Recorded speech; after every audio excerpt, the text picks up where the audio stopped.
이스라엘 백성이 돌아와서 이제 나라를 회복하고 새롭게 세워질 것을 이야기를 하는 것 같죠. 근데 사실 참 이게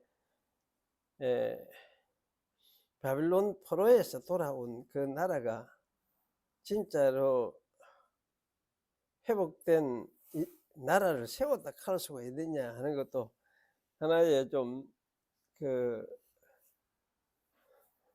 생각해 봐야 될 문제인데, 왜냐하면은 돌아와서 나라를 세우고 새로 이제 이스라엘 그걸 하고는 했지만 그것이 모두가 전부 바빌론 바빌론의 지배 속에서 그 보호 속에서 이루어진 일이거든. 그 안에서. 그러니까 이제 하나님이 참 가마를 주셔서 그렇게 새롭게 회복하셨지만, 그래서 그게 나라냐 이렇게 하는 것도 좀 생각해 볼 문제기는 문제인데, 어쨌든 여기서 이제 이야기하는 거는 하여튼 그렇게 해서 돌아와서 진짜 이제 이래가 난주 바빌론 그 다음에 또 페르시아 지나고 그 다음에 헬라 시대를 지나고 그 후에 로마가 들어오고 로마가 들어와서 그 다음에 이제 신약 시대가 되어지고, 그래서 로마가 사실 예루살렘에 이스라엘 유다 거리로 통치하기 시작한 게 주전이거든. 주전 63년인가 그때부터 이제 로마 군대가 들어와가 진주하게 되어졌으니까, 그래가지고 이제 시작이 되어져서 다니엘에서는 사실 이제 그때의 하나님 나라가 온 세상에 이제 그 하나님 나라가 그때 이루어질 것을 이야기를 하고 있거든. 이제 그런 관점에서 보면은 이사야서가 여기에 무엇을 염두에 두고 말하고 있느냐 하는 게 사실은 어디에 초점을 맞춰야 되느냐 하는 게 그게 있어요. 그래서 이게 좀 예수님 오셔서 그때 시작되는 구원의 새 시대 하나님 나라, 거기에 초점을 맞출 것인가, 안 그러면 이제 바빌론 포로에 돌아온 것을 가지고 초점을 맞출 것인가, 이제 그런 문제가 하나 이제 있는 것 같은데, 그래도 사실은 이게 예언이라 하는 이 시각은 선지자의 예언하는 시각은 하나의 시각이에요.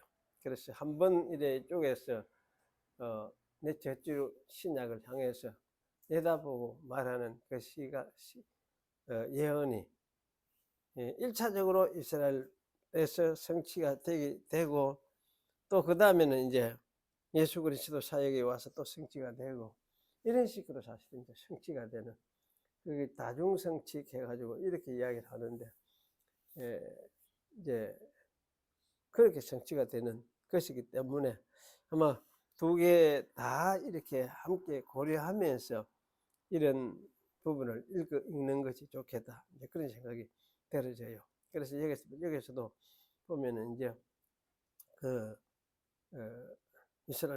이스라엘이 돌아와서 나라가 시작되지만은 사실은 그 나라가 오래까지도 못 가거든. 오래 또 그가 사람들이 또 타락하고 배반하고 또 떠나갔지만, 그러게 요새 치면은 세속화 돼. 이때부터는 사실 그 후에는 이제 세속화, 그 헬라가 들어오면서는 헬라 문화가 세속적인 문화가 들어와가 막 안식일도 없었어. 안식일 날 전부 운동한다 하고 격투기 하고 뭐 이런 식으로 해가지고 그런 이제 시대가 벌어지고, 그런데 내가 이제 그 세속화된 이스라엘 제사장들도 그 물이 들어가지고 안식일 날 요새 지금 교회도 안 오고 그쪽으로 공인 가는 사람들이 많이 생겨나고 이런 판이 이제 되었으니까, 그러니까 이제 그런 걸 생각해 보면 참 그게 이스라엘이냐 이래 생각이 되어지는데, 어쨌든 참 그러면서 나라로서 인정이 되기는 되고 이래가지고 이제 나중에는 그 헬라의 지배에서 좀 벗어나서 잠시 이제 독립을 하는 그런 시기가 있었는데 어쨌든 그렇게 그래서 돌아오기 시작을 한 이게 새 언약을 이루겠다는 것을 하나님이 보여주는 것이니까 그래서 이때부터 이제 새 언약이 시작이 된다. 그래가 이제 보고 그래가 나중에 이제 새 언약이 궁극적으로 어디에서 이루어지느냐 할 때 예수 그리스도의 사역을 통해서 새 언약이 신약이 성취가 되어진다. 뭐 이렇게 보는 것이 참 괜찮은 하나의 관점이다. 이런 생각이 들어져요. 그러니까 이런 시각에서 이제 이런 부분을 읽고 한번 여러분이 생각해보는 그런 기회를 삼았으면 좋겠습니다. 29강 읽겠습니다. 51페이지인데요. 참교회와 거짓교회 표지들 같이 읽겠습니다. 우리는 오늘날 세상에 자신들을 교회의 이름을 내세우는 많은 분파들이 있기 때문에 참교회가 어떤 교회인지를 하나님의 말씀에 따라 진지하고도 매우 신중하게 분별해야 함을 믿습니다. 우리가 여기서 위선자들에 대해서 말하는 것이 아니며 또 이들은 교회 안에서 선한 자들과 섞여 있어서 비록 외관상으로 교회 안에 있지만 이 교회에 속해 있는 자들은 아닙니다. 우리는 스스로를 교회라고 부르는 모든 종류의 종파로부터 반드시 구분되는 참된 교회의 몸과 교통에 대해서 말하는 것입니다. 참교회는 다음과 같은 표지들에 의해서 알 수 있습니다. 참된 교회는 순수한 복음을 설교합니다. 참된 교회는 그리스도께서 제정하신 대로 성례들을 순수하게 집행합니다. 참된 교회는 범죄들을 교정하고 벌하기 위해서 기독교적인 권징을 실행합니다. 간단히 말해서 참된 교회는 모든 것이 순수하게 하나님의 말씀에 따라 운영되고 또 이와 반대되는 모든 것을 거부하고 예수 그리스도를 교회의 유일하신 머리로 간주합니다. 이것으로 참교회가 분명하게 알려지기에 어느 누구도 이 교회로부터 분리할 권리를 가지고 있지 않습니다. 이 교회에 속해 있는 자들은 그리스도인들의 표지들에 의해서 알 수 있습니다. 그리스도인들은 예수 그리스도를 믿고 죄를 피하고 의를 추구하며 좌로나 우로나 치우치지 않고 참되신 하나님과 이웃을 사랑하며 자신들의 육신과 육신의 행위들을 십자가에 못 박습니다. 비록 자신들에게 큰 약점들이 남아있다고 하더라도 한평생 동안 성령으로 죄와 싸웁니다. 그리스도인들은 계속해서 예수 그리스도의 피와 고난받으심과 죽으심과 순종하심에 호소하는데 이들은 그분 안에서 믿음을 통하여 자신들의 죄사함을 받습니다. 거짓 교회는 하나님의 말씀보다는 교회 자체나 교회의 규정들에 더 큰 힘과 권세를 돌립니다. 또 예수 그리스도의 멍에를 멸시하지 않습니다. 또 그리스도께서 제정하신 대로 성례를 집행하지 않고 자기 생각에 따라서 더하기도 하고 빼기도 합니다. 거짓 교회는 그리스도보다는 사람들을 더 의존합니다. 거짓 교회는 하나님의 말씀에 따라서 거룩하게 살려고 하는 자들과 자신들의 죄와 탐욕과 우상 숭배하는 것들을 책망하는 자들을 핍박합니다. 이 두 교회들은 쉽게 알 수 있어서 서로 구별이 됩니다. 이 참교회, 거짓교회 참 이게 너무 예민한 문제이기도 하고 좀 말하기도 어렵기도 하고 사실 실제로 구별하기도 굉장히 어렵고 근데 핵심은 하여튼 순수한 복음이 설교되어야 된다. 또 한 가지는 이제 성례들이 바르게 집행이 되어야 된다. 또 한 가지는 이제 권징, 교회에 사실은 교회가 질서 있는 그 성경적인 질서를 따라서 이렇게 다스려지고 하는 권징. 이 권징이라는 말은 참 권면하고 징계한다 이런 할 때 징자가 쓰여진 것 같은데, 이제 이 권징, 권징도 사실 실행돼야 돼. 하나님 권징을 통해서 이제 하나님의 통치가 실행된다 할 수도 있는데, 사실 뭐 이게 이제 이런 걸 통해서 이제 참교회가 이렇게 확정되는, 참교회로 드러나는 그런 것이다. 뭐 그런 관점에서 말씀을 하고 있는 것 같아요. 그래서 이제 이런 부분들이 현재는 어떻게 보면은 뭐 사실 뭐 이런 보면은 다 어느 교회 없이 다 그렇죠. 다 사실은 뭐 이걸 부정하는 교회는 사실 잘 없으니까 그렇게 복음 설교 또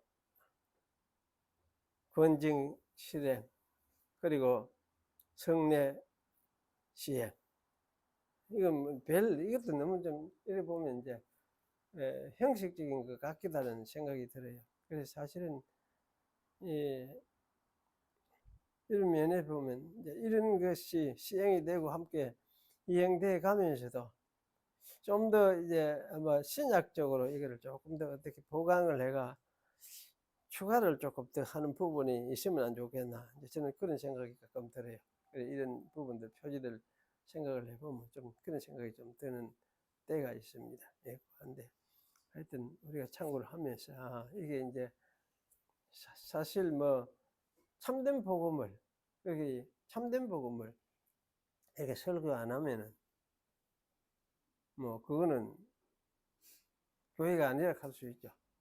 참된 복음을 설교 안 하면. 그럼 복음이 무엇이냐 할 때에 이제 삼위일체 하나님의 구원 사역에 대해서 또 그 하나님의 다스림에 대해서 통치에 대해서 설교하는, 이게 사실은 이제 그 복음의 핵심이라 할 수 있고, 또 이 중심에 이제 이 핵심이 뭐냐 할지 이제 하나님의 아들 성자 예수 그리스도, 이게 이제 중심에 놓여 있고, 그분이 이런 일을 하셨고 그 일을 통해서 성부 하나님도 자기와 함께 계셔서 역사하고 계심을 보여주셨고, 또 성령님이 이걸 이루실 것을 보여주셨고, 이런 이제 관점에서 말씀 복음이 설교돼야 되죠.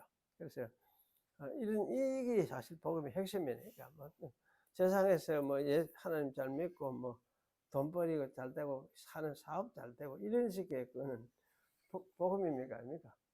그건 복음을 할 수 없죠. 그거는 복음이 사실 그런 거는 복음을 할 수 없습니다. 그래서 우리가 육신에 병이 낫는다, 그것도 사실 복음 내용이 아니에요. 어쩌다가 하나님의 은혜로 하여튼 이래 그런 경우가 있어. 육신에 병이 낫는 그런 경우가 있는데, 내 친구 목사도 뭐 그런 그런 사람이 있더라고. 다른 사람은 이제 보면 많은 딴 친구들은 암이 들어가 많이 죽었어요. 여럿이 죽었어요. 암으로. 그렇게 나이가 많지 않은데 죽었는데, 또 어떤 사람은 또 그런 암에서 또 치료가 된 사람도 있더라고. 수술해가 나은 경우도 있고, 어떤 사람은 치료가 돼가지고, 그 이제 왜냐 하나님께 맡기고, 친구 하나는 그랬더라고. 뭐 신장암이 와가 3기가 되더라고요. 나중에 보니까 생글지로 나가려고 왔다가 나가려고 검사를 했는데 보니까, 그런데 뭐 하나님께 맡기고 이제 이게 주속에서 그제 하루에 한 3시간씩 계속 걸었다 해. 걷고 자꾸 하면서 운동을 하고, 그럴 때만은 뭐 나서부터 하거든. 그런 경우도 있고, 그렇게 이제 그게 하나님이 나서준 것이냐 자연 치료냐, 그런 것도 이제 우리 이야기를 할 수 있겠죠.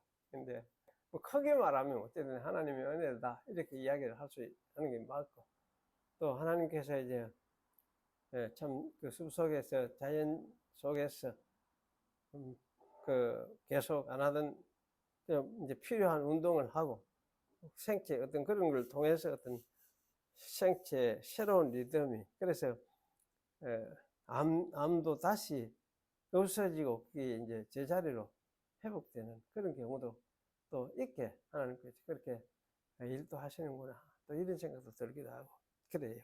그런데 하여튼 참 우리가 여러 가지로 많이 좀 생각을 해볼 게 있습니다. 성경 말씀 오늘 요절 말씀 한 군데 읽겠습니다. 요한복음 1장 1절하고 18절. 태초에 말씀이 계시니라. 이 말씀이 하나님과 함께 계셨으니, 이 말씀이 하나님과 함께 계셨으니 이 말씀은 곧 하나님이시니라. 18절에 가보면 본래 하나님을 본 사람이 없으되 아버지 품속에 있는 독생하신 하나님이 나타내셨느니라. 아버지 품속에 있는 독생하신 하나님이 나타내셨느니라. 근데 여기 이제 1절은 말씀이 하나님과 함께 계셨다 이렇게 이야기하죠. 말씀이 하나님과 함께 계셨다. 창조 전에, 그 전에 이미 말씀이 하나님과 함께 계시고 있었는데, 그럼 이 말씀은 당연히 무엇입니까? 세상에 오신 예수님, 그렇죠? 예수님을 이야기를 해주고 있고, 그러니 하나님의 아들 가기도 표현해놨고, 그 다음에 여기 이제 18절에는 아버지 품 속에 있는 독생하신 하나님. 이게 대체 무슨 말일까? 아버지 품 속에 있는 독생하신 하나님. 또는 이 말은 이제 아버지 품 속에 있는 말, 아버지 품을 향해서 있는, 이렇게도 읽을 수 있어요. 아버지 품을 향해서 있는. 그럼 아버지 품이라는 거는 사실 이 품이라면 가슴 아닙니까? 가슴인데, 가슴을 향해서 있는 이런 의미이기도 하죠. 그래서 사실 이거는 하여튼 아들이 오로지 아버지의 뜻을 사랑하고 아버지를 사랑해서 그 아버지의 뜻을 이루려고 그를 향해서 아버지를 바라보면서 그를 향해서 있었다, 뭐 이런 뜻으로도 읽을 수 있을 것 같다는 생각이 들어요. 그래서 사실은 이게 어쨌든 굉장히 어려운 부분이기도 한데, 그럼 여기서 이제 이 아버지와 아들 간의 관계 속에서 우리가 함께 오늘 생각할 거는 이제 함께 이렇게 아버지를 바라보고 있었으면 뭐 아버지는 아들한테 뭐 아무 말도 안 하고 정뚱하게 내매로 별로 입하고도 안 하고 막 이러고 있었느냐? 사실 그런 건 아닌 것 같아요. 그래서 사실은 아버지와 아들이 참 밀접하게 이렇게 교통하면서 서로 상호 교통하면서 함께 계셨다 하는 거. 그리고 서로 이제 교통한다는 거. 우리 교통에는 사실 한 몸이니까, 사실은 한 신이시니까, 한 신으로서 신이시니까, 그러기에 함께 교통하는 이런 가운데서 이제 계셨다 하는 이런 것을 여기에 담고 있다는 생각이 들어요. 담고 있다. 그래서 오늘 이제 이 교통이라는 걸 여러분이 잘 좀 기억을 하시면 좋겠어요. 이제 우리가 축도할 때에 그 예수 그리스도의 뭡니까? 은혜와 하나님의 사랑과 성령의 교통하심, 이런 이야기하죠. 너희와 함께 있을지어다, 이런 이야기하는데, 그 교통하심, 그 교통, 성령의 교통 아십니까? 하는 게 이겁니다. 코이노니아, 코이노니아. 그래서 성령의 교통하심, 코이노니아. 성령은 하여튼 교통하시는 분이에요. 아버지와 아들 간에도 교통하고 하는데, 이 교통을 또 성령을 통해서 하시고, 성령은 사실은 이 교통은 또 어디까지 세상 창조 때도 이런 교통으로 사실은 일을 하셨고, 교통이라 하는 것은 아버지의 뜻이 전달이 되고 그 뜻이 이행이 되고, 뜻이 또한 중보자를 통해서 이행이 이렇게 이루어지고 이렇게 하면서 이행이 되어지는 이 전체가 뭐냐? 하나의 교통이라 이렇게 이야기를 할 수 있어요. 그래서 사실은 이런 이제 교통하시는 이걸 코이노니아 이렇게 이야기를 하는데, 우리 교제익 흔히 이야기하죠. 교제익 하는데 사실은 교제 이상으로 교통하는 이런 의미의 한 몸이니까 사실은 이런 이제 교통이 이루어진다는 거, 이런 이제 관점에서 우리가 이제 생각을 해볼 필요가 있습니다. 그래서 오늘 이제 삼위일체가 가지는 의미들, 그 중간에 삼위일체를 우리가 쭉 생각해 왔는데, 이제 생각하면서 또 지난번에 정리도 좀 했지만은, 정리하고 나니까 또 삼위일체에 대해서 이 가진 의미들을 종합적으로 또 좀 제시를 해야겠다, 이런 생각이 들어져요. 그래서 제가 이거 가지고도 생각을 하고 하는데, 한날은 밤에 자다가 꿈을 꿨는데 꿈 속에서 하여튼 이 설교가 전체 뭐라고 하나의 정리가 돼 꿈속에 나와서, 그래서 그때 더 분명해졌구나. 꿈속에서 나중에 생각할 때는 잘 희미한데 꿈속에서 뭐가 더 정리가 되는 그래 이제 그러면서 그 정리를 한 게 오늘 이 설교인데, 그것도 제대로 정리가 돼야 되지. 그때 꿈속에서는 이게 틀림없다 이래 하는 게 옳다 방향이 분명히 정해졌는데, 하고 나니까 또 이상하게 제대로 나도 났는지 한 게인지 안 한 게인지 또 그것도 잘 모르겠다는 생각이 들어져요. 근데 어쨌든 오늘 이제 이 삼위일체이 가진 의미를 먼저 좀 생각을 하겠습니다. 그래서 첫 번째는 이 삼위일체는 이제 성경이 가르치는 기독교 신론의 독특합니다, 이렇게 이제 말을 할 수가 있습니다. 그래서 세 위격이 모두가 한 분 하나님이 되신다는 이 신개념이죠. 신개념은 사실 이제 다신론도 아니고 단일의 신론도 아니다, 이렇게 말을 할 수가 있습니다. 그래서 이제 이거는 단일의 신도 사실은 거주라는 거죠. 단일의 신. 그 단일의 신을 뭐를 단일의 신이라고 합니까? 하나의 신을 이야기하는 거죠. 단일의 신을. 그래서 이 하나의 신, 단일의 신도 거주하고 또 여러 가지 신, 다신론도 거절한다. 그래 신이 셋이다, 여럿이다 하는데 셋이다 하는 거 이것도 거절한다, 이렇게 우리가 생각할 수 있죠. 그래서 이제 삼위일체로는 이 다신론도 아니고 단일신도 아니로구나, 이렇게 우리가 이제 이해를 할 수가 있는데, 그래서 이 이제 단일신론 하는 말은 사실은 여러분 지금 이스라엘 옛날 유대교가 뭐냐면 삼위일체가 아니에요.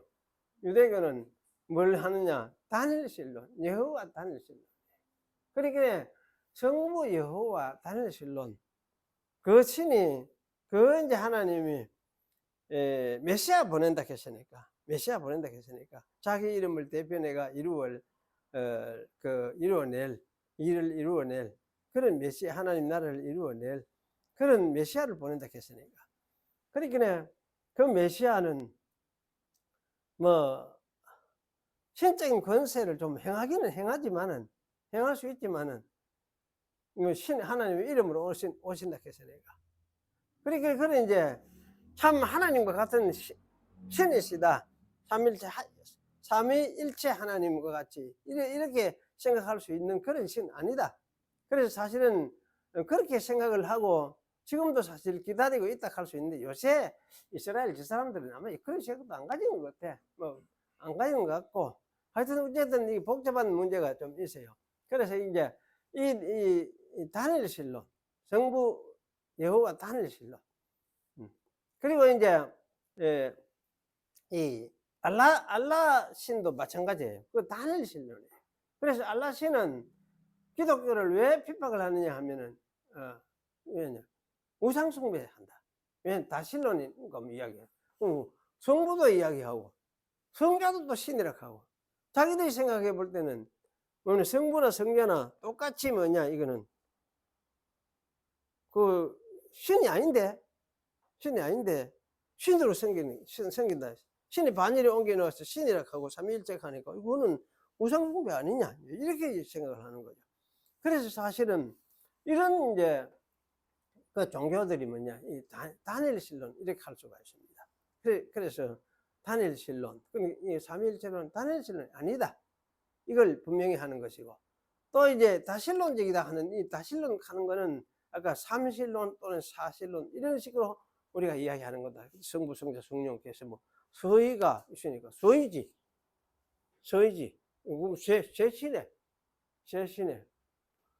근데 이 셋이 한 분의 신이네, 이렇게 말을 해야 되는데 셋이네 하고 끝나버려요. 끝나버리니까 저거는 뭐라 하느냐, 이제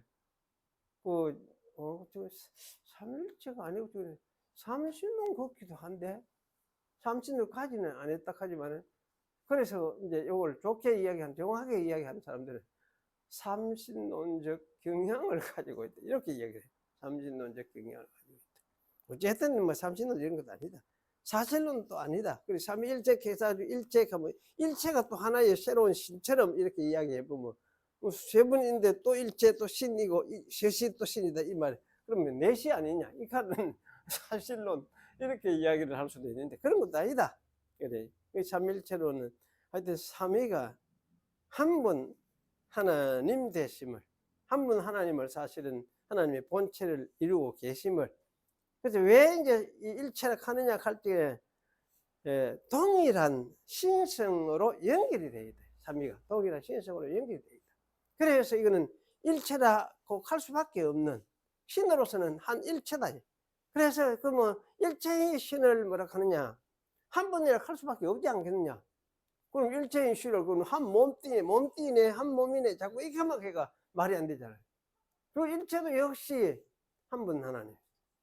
그래서 한 분이라, 그 삼일체, 그 하나님은 삼위가 계시면서 한 분 하나님이시다, 이렇게 말을 할 수밖에 없더라. 이게 옛날 이제 아타나시우스가 깨달았던 내용들이었어요. 그래서 이런 이제 그래, 다신론적인 이런 경향도 거부를 하고, 그래서 사실은 이제 이게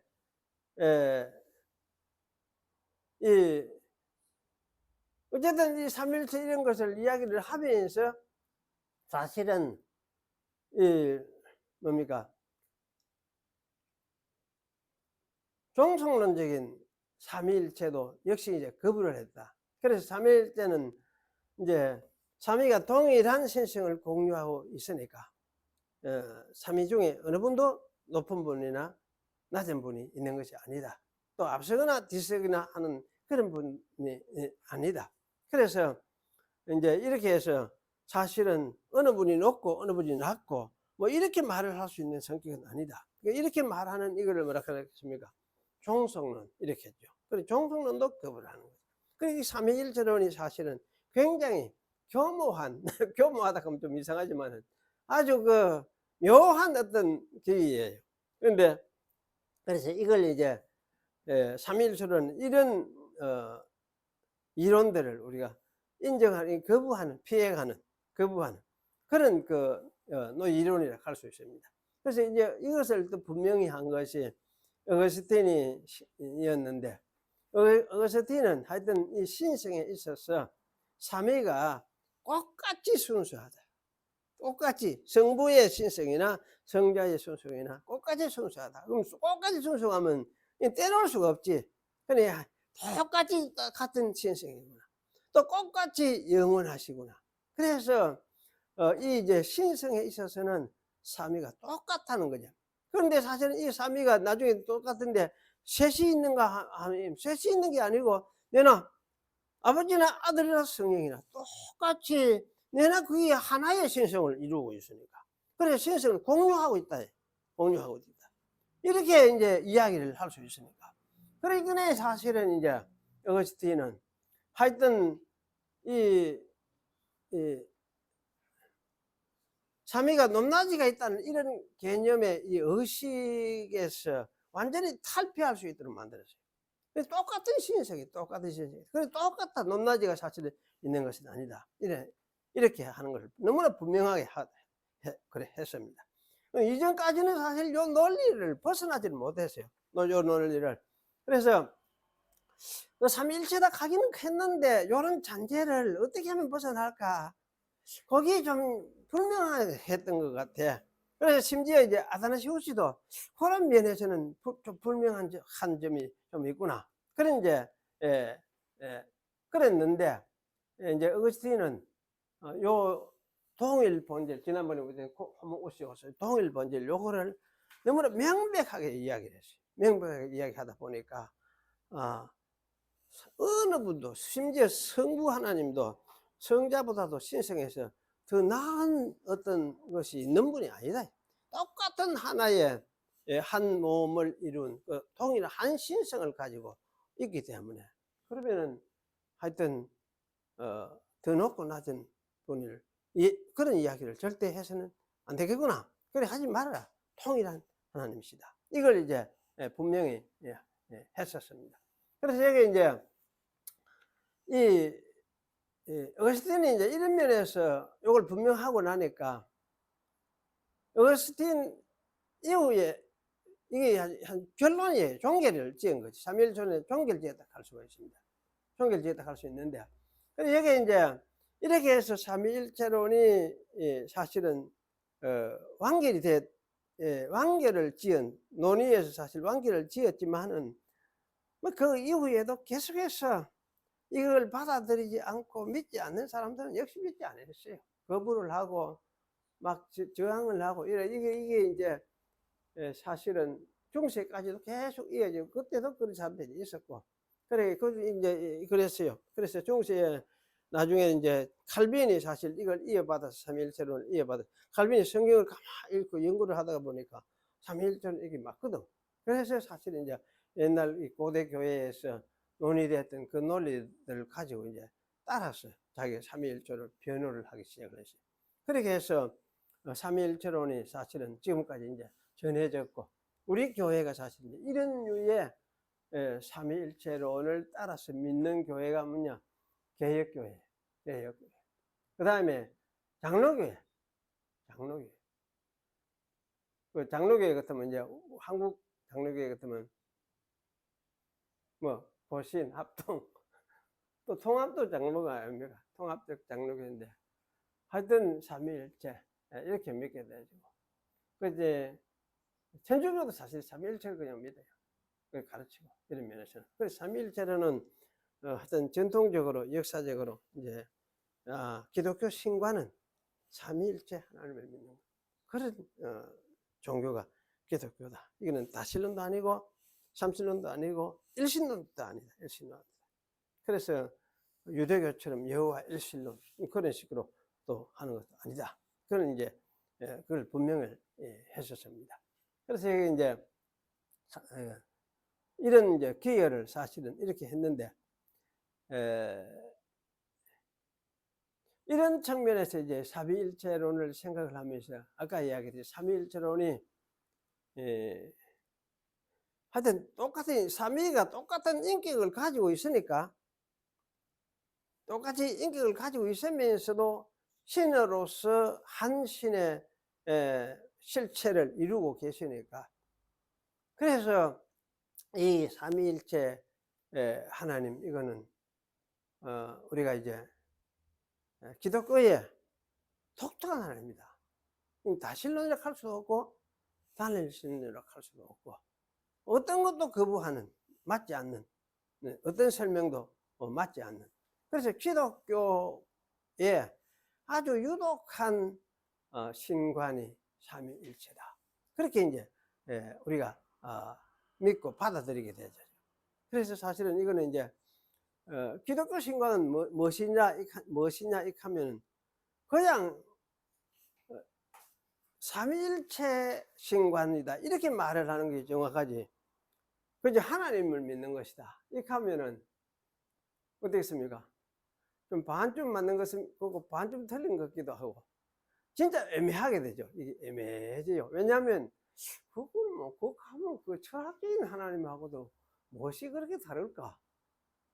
예, 옛날 플라톤부터 뭐 일리학하고 그때 최고의 신, 최고의 이데야 그렇게 이야기를 했으니까 뭐 그런 식의 그 신, 또 영지주에서 말하는 신, 그 신도 그 창조의 신 근본이 되는 그런 신이라고 할 수 있는데 뭐라고 말은 할 수는 없지만 그런 신과 어떻게 관계가 다를까? 뭐 애매하게 되죠. 어쨌든 그래서 사실은 기독교 신앙은 분명하게 이야기하는 것은 삼위일체 신앙이다. 기독교는 삼위일체 신앙이다. 이것을 우리가 이제 명백하게 이야기를 해야 되는 거, 명백하게 이해해야 되는 거. 이게 참 중요합니다. 중요하고. 그러면 이제 이런 삼위일체론을 우리가 이제 생각을 할 때에 아까 이야기했듯이 삼위일체론 자체가 뭐냐 할 때 두 번째 이야기예요.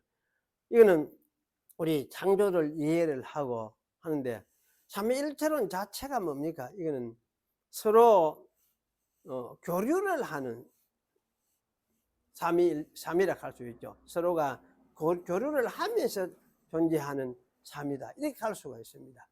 그래 한 분 하나님 기쁘면 사실 교류하는 것도 없지. 우리 생각에는 서로 이야기하면. 그래서 삼위가 각각 인격을 가지신 또 완전한 신이시고 이 신적인 한 몸을 일체를 이루고 있으니까.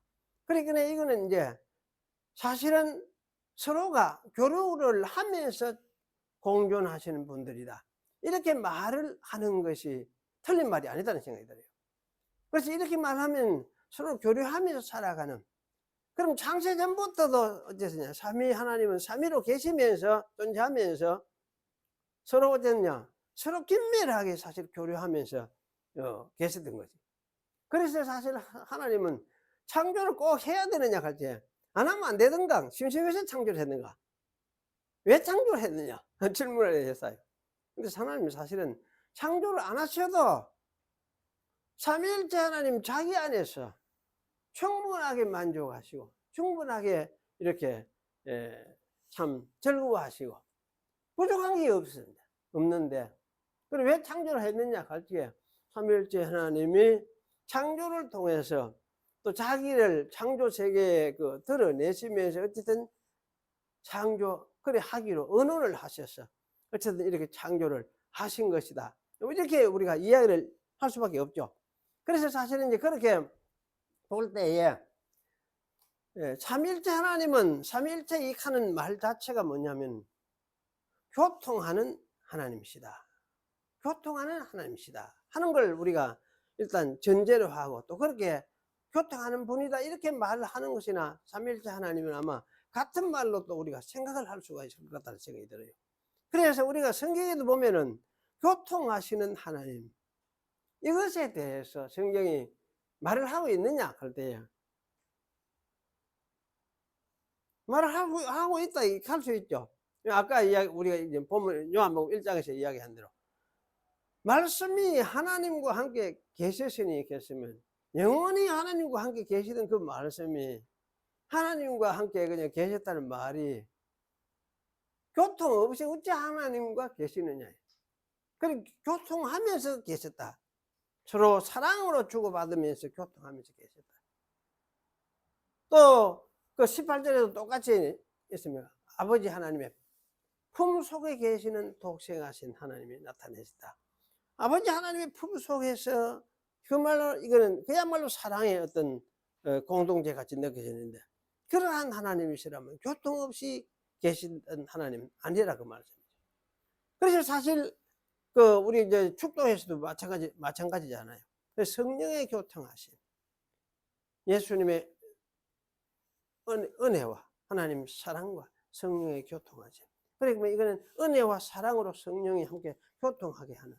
그래 이거는 사실 이제 교회의 교통이라 할 수도 있는데 본래 교회의 교통이라는 것은 삼위 하나님이 교통하시는 분이었기 때문에 교회도 너희들도 교통해야 된다. 이걸 이제 이렇기 때문에 이제 교회의 교통을 이야기하는 거죠. 성령의 교통을 이야기하는 거죠.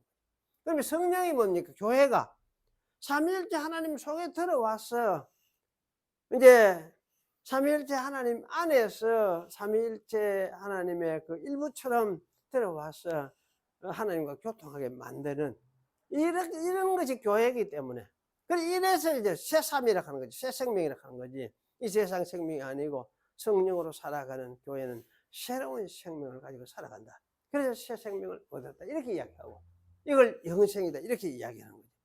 그래서 이렇게 해서 이제 교통하는 이런 거를 말씀을 하셨는데, 그러니까 이 교통은 사실 사람에게 하나님께서 삼위일체 하나님이 교통하시던 하나님이 창조를 하시고 창조하신 후에 최고의 피조물 인간에게 교통하도록 이렇게 말씀을 하시고, 그래서 인간에게 삼위일체에 교통하시는 하나님의 모습을 담아낸 것, 이것이 아마 교통이다 이렇게 말하고, 또 이 교통을 보여주는 것이 어디냐, 교회다 이렇게 말을 하고. 그럼 교회라는 것은 뭐냐, 이 교통을 보여주는 거 어떻게 보여주겠습니까? 교회가 이런 교통을 또 예배하는 것도 그렇죠. 예배하는 거, 말씀을 나누는 거, 성도가 같이 교제하면서 함께 그 하는 거, 그걸 한 게 또 뭡니까? 돕고 함께 이렇게 하면서 하나님 백성으로 되어서 살아가는 거, 이게 전부 교통이라고 할 수 있죠. 이걸 한마디로 다른 말로 뭐라고 할 수 있습니까? 교통하는 거를 사랑 이렇게 이야기했어요.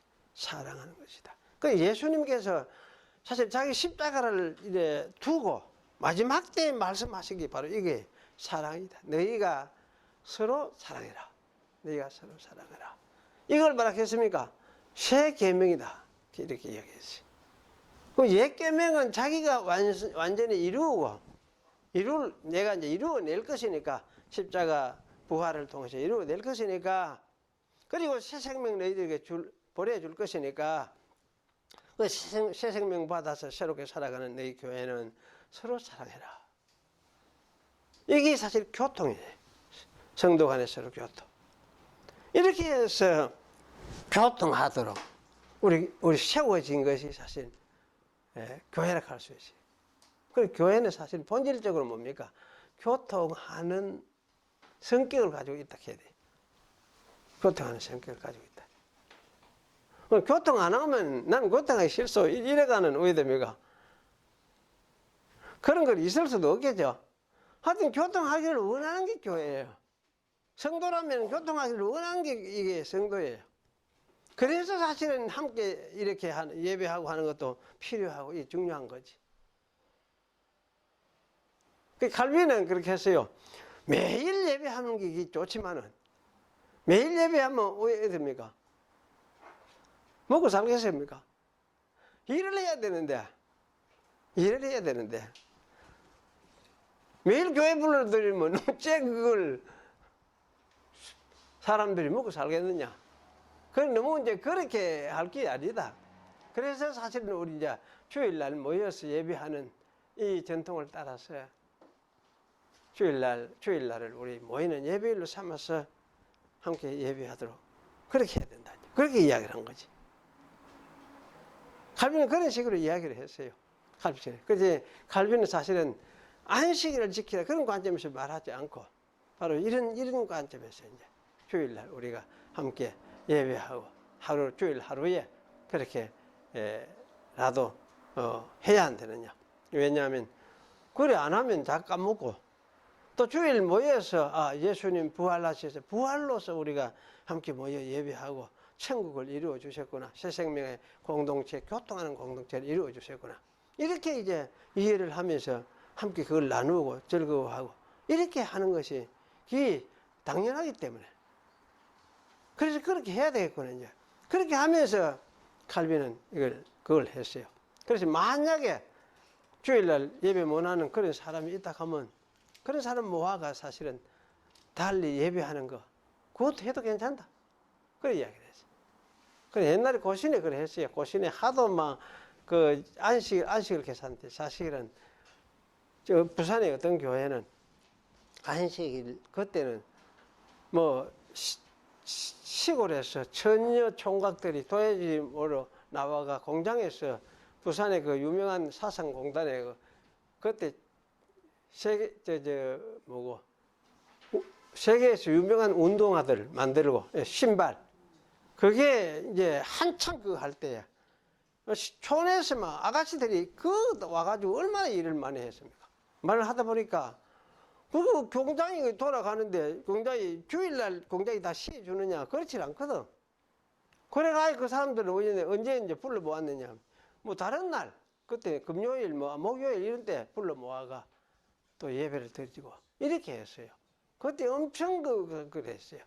근데 그것에 대해서는 그때 뭐 아무도 누구 말 안 가더라고. 근데 그게 사실 당연하지. 옳게 하는 거지. 그런 면에서. 그래서 사실은 이제 이 날의 문제 이런 데 매지를 않고 이거 예수 안에서 이렇게 해 갔구나 하는 거를 그때도 그런 분들 중에는 그걸 좀 깨닫고 좀 이해를 하고 있었던 것 같다는 생각이 들어요. 그래서 어쨌든 이제 교회 안에 이런 교통하는 이거는 우리 사람의 어떤 행위로서 하는 게 아니고 삼위일체 하나님을 우리가 주로 받았고 그 마음을 받았어요. 그분의 성령을 우리가 받았으니까 그 때문에 우리가 이제 함께 이러한 것을 즐거워하고 나누고 교통하는 이런 생명의 활동의 한 부분으로서 이렇게 하게 되는 것이라는 거. 이걸 여러분이 기억을 할 필요가 있습니다. 그래서 교회 모이는 예배도 바로 이런 의미에서 예배예요. 생명의 활동으로서 함께 모여 예배하고 나누고 이것 가지고 서로 이제 아멘 이렇게 이제 받아들이는 이게 중요하죠. 중요하고 또 이런 측면에서 이제 이것이 사실 교통 삼위일체의 교통이다 이렇게 할 수도 있고 그럼 자연 세계에서 교통하는 거는 이거는 지금도 계속되고 있다는 생각이 들어요. 삼위일체 교통이 왜 그러냐면은 자연 세계 속에도 하나님 지금 계속 다스리고 있어. 어떻게 다스리냐 할 때 가장 큰 게 뭐냐 하면은 뭐 물론 뭐 이 우주 이게 뭐 돌아가고 움직이고 하는 게 이게 이제 막 지 마음대로 돌아가는 것 같아도 큰 틀을 이미 지금 하나님이 만들어 놓고 그러니까 이런 이제 원리 속에서 이게 운행되도록 이렇게 해놨는데 특별히 자연 세계에서도 이 창조된 이 지구 세계 여기에는 뭡니까 생명의 현상이 어쨌든 이렇게 일어나고 있는 이 사건들 이걸 생각해 보면 생명의 현상이 어떻게 일어나게 되느냐 생명 현상이 그 생명 현상을 저는 이제 생명 현상을 왜 일어나는지 그것에 대해서 설명하는 걸 잘 못 들어본 것 같아요. 생명 현상이 왜 일어나는지 이 우주 이 지구에서 이 넓은 우주에서 왜 일어나는지 그런데 성경은 그걸 말해주고 있거든. 왜냐하면 그게 다 하나님이 하시는 일이다 했잖아요. 하나님의 영으로 하시는 일이다. 그렇잖아요. 죽는 것도 하나님의 영으로. 하나님의 영으로 사는 것도 하나님이 태어나는 것은 하나님의 영이고 성령의 모든 이 생명 현상의 역사들이 뭐냐면 하나님이 하시는 것이다. 그런 이야기하고 그러면 이건 이제 하나님이 영으로 하시면은 뭐 성령 혼자만 합니까? 그러니까 삼위일체 하나님 역시 하시는 거예요. 그래서 저는 이걸 보면서 자연 세계에 저는 늘 그 궁금을 해왔어요. 이 자연적 이 생명 현상이 이 지구에 어째서 이것이 계속해서 일어나고 있는가 이런 걸 생각해 볼 때 여기 삼위일체 하나님이 역시 이 속에서도 지금도 일을 하고 계시기 때문에 생명을 공급하는 그 일을 하고 계시기 때문에 자연 세계도 생명의 현상이 계속 일어나고 있구나 이런 생각이 들어요. 그래서 이렇게 하시는 이 일들을 이 일들은 하나님이 뭐 교통이라 할 수도 있고 통치하시는 것이라 할 수도 있고 자연을 자연 그대로 창조하시고 내버리지 않고 그냥 계속해서 돌보면서 이끌어 가시고 만들어 가시는 유지되도록 해 가시고 특별히 이 속에서 생명 현상이 계속 되도록 이렇게 해 가시는 하나님의 사역 이것을 사실은 교통하는 것이다 교통 속에 포함시켜서 우리가 이해를 할 수 있을 것 같아요. 그래서 자연 속에 있는 이러한 이 교통하는 모습, 생명의 현상, 주고받는 이거를 보면서 우리는 무엇을 생각해야 되느냐? 우리는 삼위일체 하나님이 아직도 자연 속에 여전히 일을 하고 계시는구나. 그래서 이 자연 우리가 아직도 살아가고 있구나. 아마 이렇게 우리가 생각을 하는 것이 옳겠다. 그런 생각이 들어요. 그래서 이런 측면에서 우리가 생각할 때 하여튼 그 원래 교통하시던 그 삼위일체 하나님의 본성을 따라서 또 이 창조 세계 속에서도 자기의 모습을 담아서 어쩌면은 자기를 찾아서 알고 좀 깨닫도록 하려고 이렇게 하나님이 하시고 계시는구나. 이것도 하나님의 은혜의 사역이구나. 이렇게 우리가 말을 하는 것도 옳다. 이런 생각이 들어져요. 그래서 이런 측면에서 우리가 이제 이 창조 세계에 있어서 참 중요하다는 거, 삼위일체로는 참 중요하다는 거, 그리고 교회를 위해서도 삼위일체로는 가장 중요하다. 교회의 기초를 위해서, 교회의 됨을 위해서 가장 크게 보여주는 것이 기초로 기반을 만들어 놓은 이것이 사실은 삼위일체 하나님의 모습이다. 그래서 이것을 이제 교통이다. 이렇게 이런 말로서 표현을 할 수가 있을 것 같습니다. 그런데 사실은 이제 이렇게 할 때에 자연 속에서도 우리가 자연을 보면서 하나님을 그냥 하나님 때문에 우리가 살고 있구나. 우리 기독 신자는 이렇게 그냥 이해를 할 수밖에 없죠. 이렇게 이야기하고 이렇게 믿고 이거 지금 믿음이니까 이걸 믿느냐 안 믿느냐 하는 건 사람의 지금 믿는 사람은 이건 하나님의 은혜로서 하나님의 역사 속에서 우리가 살고 있구나 이렇게 받아들일 끼고 이걸 안 믿는 사람은 어떻게 됩니까? 거부하겠지. 그걸 할 수 없잖아요. 그래서 같은 하나님 은혜 속에 살지라도 어떤 사람은 그걸 거부하고 그걸 알고 깨닫는 사람이 누구냐 할 때 예수 믿는 사람이다. 이렇게 할 수 있고. 그래서 예수 믿는 사람은 똑같이 살면서도 똑같이 살 수밖에 없지. 똑같이 살면서도 하나님의 은혜 속에서 우리가 살아가고 있구나. 이 뭐 사는 전체가 뭐냐? 하나님의 모습 속에 그분을 기억하고 살도록 하나님도 아직도 역사를 그렇게 하고 계시는구나. 그래서 이걸 바꾸어 이야기해서 뭐라 합니까? 뭐 자연계시 이렇게 할 수 있겠죠. 자연계시. 자연을 통해서 자기가 하나님 자신을 우리 신자들에게는 끊임없이 보여주고 있다 이렇게 할 수 있어요. 그래서 성경도 우리가 계시고 성경을 우리 특별계시하잖아요. 특별계시하지만은 자연 역시도 하나님을 보여주는 하나의 자연계시 책이라 할 수 있어요. 책 했잖아요. 이사야에 보면 자연도 하나님의 책이다 이렇게 이야기하죠. 그래서 우리가 이런 측면에서 이제 성경을 닫아버리고 이렇게 생활할지라도 늘 우리는 하나님의 책을 읽고 있다. 자연 속에서 하나님의 책을 읽고 있구나. 그렇게 우리가 생각할 수가 있습니다. 그래서 이렇게 일하시는 하나님은 어떤 하나님이냐? 갈지 이 하나님은 살아계시는 하나님. 그리고 역사하시는 하나님. 그 살아계시고 역사하시는 하나님 같으면 결국 어떤 하나님입니까? 그분은 인격적인 하나님이다.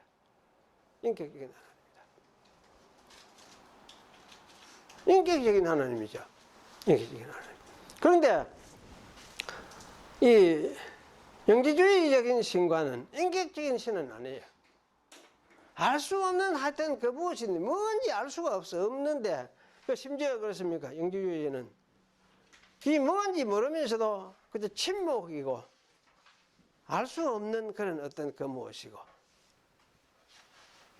그러니 사실 이거는 인격이라고 말을 하기 곤란해요. 그런 물리적인 하나의 현상이라고 생각할 수밖에 없는데 그러면 이제 여기서 뭐냐? 그래도 여기 물리적인 세계라고 하는 그것으로서 설명을 할 수 있느냐? 그렇게만 할 수 없거든. 우리 사람을 볼 때 그렇게만 할 수 없다는 생각이 들어지니까 그래 여기 속에 그래도 이 속에 뭔가 신성의 어떤 모습들이 들어있다. 신성에 들어있다. 그래서 이제 자연 모두 속에 신성이 들어있다. 이렇게 생각을 하게 된 거지. 이게 뭐냐면 정령사상, 다신론, 다신격할 수 있지. 정령사상. 그래서 이런 식으로 이제 생각을 하면서 만물 속에 하여튼 신성이 들어있어서, 그러면 이 세계 만물이란 건 뭐냐 할 때 신성이 자기를 나타내고 펼쳐내는 하나의 펼쳐낸 것이다. 펼칩니다. 이렇게 말을 하는 사람도 있어요.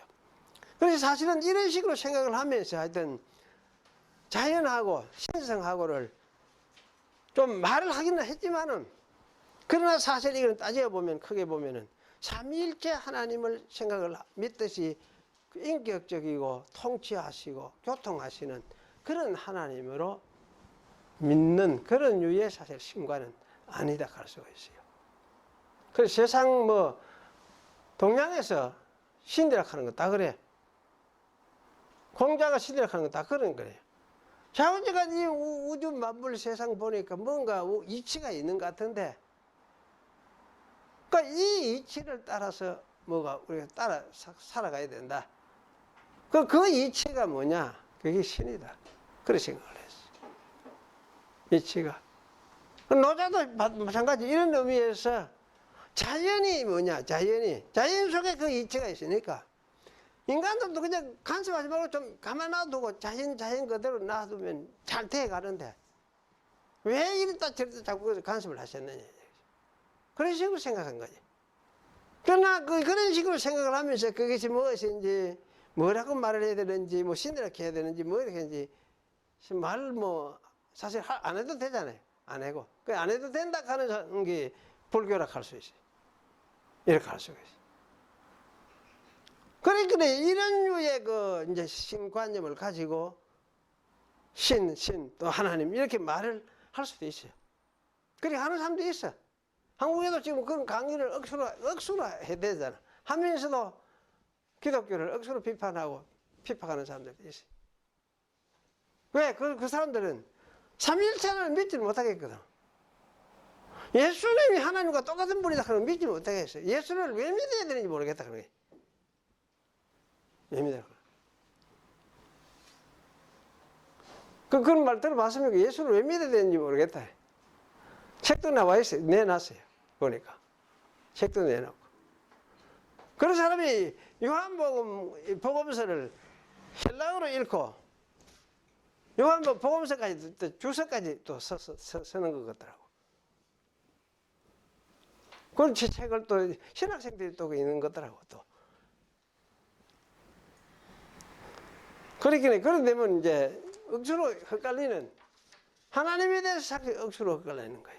그래서 우리는 이제 그런 유에서도 좀 벗어나서 그런 게 아니고 성경이 말하는 삼위일체 하나님, 이거를 바로 깨닫고 이제 믿고 따라가는, 이것이 사실은 우리 기독교인이다. 이렇게 아마 이야기를 할 수 있을 것 같아요. 그래서 삼위일체가 성경에 없는 말인데 그 말을 그렇군 하면서 가나, 이렇게 아마 말을 할 수 있을지 모르겠습니다만은 성경이 삼위일체를 가르쳐주고 있으니까 자세히 살펴보니까 삼위가 있고 세 인격이 있지만은 이분이 결국 한 분 하나님이시구나, 한 분 하나님을 이루시는구나, 이렇게 생각을 할 수밖에 없구나. 그래서 삼위 한 분 하나님 하는 것을 삼위일체, 옛날 이렇게 이제 표현을 했다, 뭐 이렇게 우리가 이해를 하면 될 것 같습니다. 그래서 저는 삼위일체 이것도 되고 삼위 한 분 하나님 이렇게 하는 게 더 낫겠다. 왜냐? 뜻이 더 명료해지니까. 삼위 한 분 하나님, 삼위 한 분 하나님. 말이 앞뒤가 없는 말 같은데 한 분은 삼위가 한 분 하나님을 이루고 계신다, 이거를 이야기하니까 그래서 삼위 한 분 하나님, 아마 이렇게 이해하는 것도 좋겠다, 그런 생각이 들어집니다. 기도하겠습니다. 하나님 아버지 감사합니다. 오늘도 저희들이 모여서 우리 하나님이 어떤 하나님이신가를 다시금 생각을 했었습니다. 좀 더 하나님에 대한 생각이 우리에게 명료해지고 또 분명해지고 이런 우리의 신앙의 대상이신 하나님이 우리의 의식에서 좀 더 명확해지는 그런 가운데서 또 성경을 읽고 자연세계를 보면서 하나님을 생각을 하고 하나님의 역사를 생각을 하면서 이런 분이 삼위일체 하나님이심을 고백하면서 살기를 원하오니 저희들로 하여금 은혜 베푸사 이 신앙 위에 서서 살아가는 그런 저희가 될 수 있도록 하나님께서 은총을 베풀어 주시옵소서. 그 주 예수님의 이름으로 기도하옵나이다. 아멘.